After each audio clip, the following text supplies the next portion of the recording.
credit. They've gotten so much better throughout the course of the season. You know, they're playing the best basketball of the year.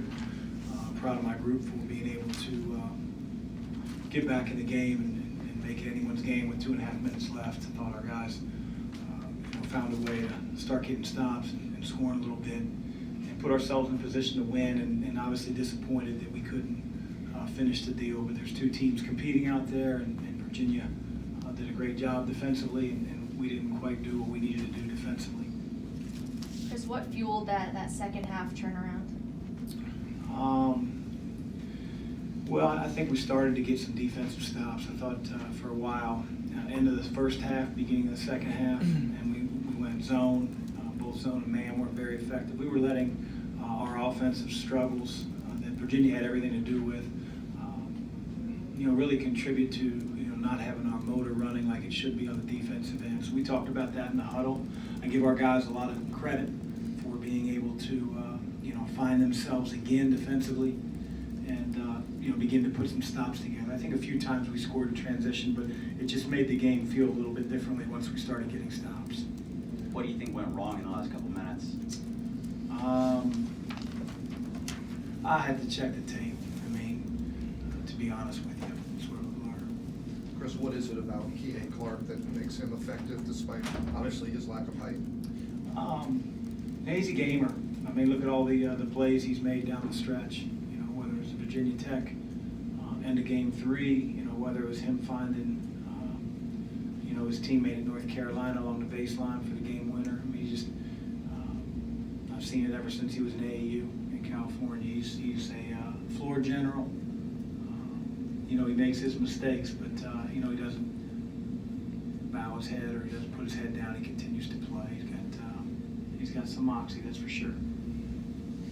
Coach, why did you decide to go small like the last 10 or 15 minutes of the game? What was that about? I just think it's a different way to play. I know that, Virginia Tech, a lot of the times when they had 5 guys out there, and we've had to do that a little bit because Steve can't play 40 minutes.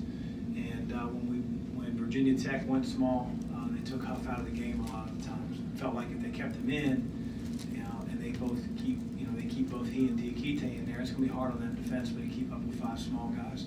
Thought we could be tough enough defensively, and we were for a little bit. So that was our thinking. I just felt like we needed to change things a little bit rather than just keep going punch for punch in the low post with our bigs and their bigs. There were about 4 or 5 possessions where it just got stuck in either Precious' hands. You brought David in maybe to try and deal with that. What was Virginia doing other than just really good ball pressure in that? Ball pressure, but we tried to involve either our 4 and our 5 to free him a little bit. I give Diakite a lot of credit. He did a great job of what we call jumping a ball screen and then being able to quickly, and he's doing that on Jordan, and being able to quickly recover. We tried to stretch him in different ways, and the ball ended up at the end of it. A lot of times in Fresh's hands, you got to make a better decision, not get his shot blocked. But he's trying. I can't blame him. He helped us get back in the game. His defense was good, but we brought David in. We have a bigger guy, but David wasn't playing great. Throughout the course of the game, so he's a freshman. It's a tough environment. Mistakes are big. A lot of times you make mistakes and you learn from them, and hard moments like today are fuel for improvement. Chris, what did you see on the lane violation, and what did you say to get the technical, if you're willing to share any of that detail? I thought it was a horrible call, and that's usually what happens when you argue. But he said that we went in first and they went in second. It's a meaningless call, but maybe from a fan's perspective, meaningless part of the game. But, for us, it's every possession's Armageddon. I just thought it was a lousy call. Maybe it was the right call, but I deserve the technical.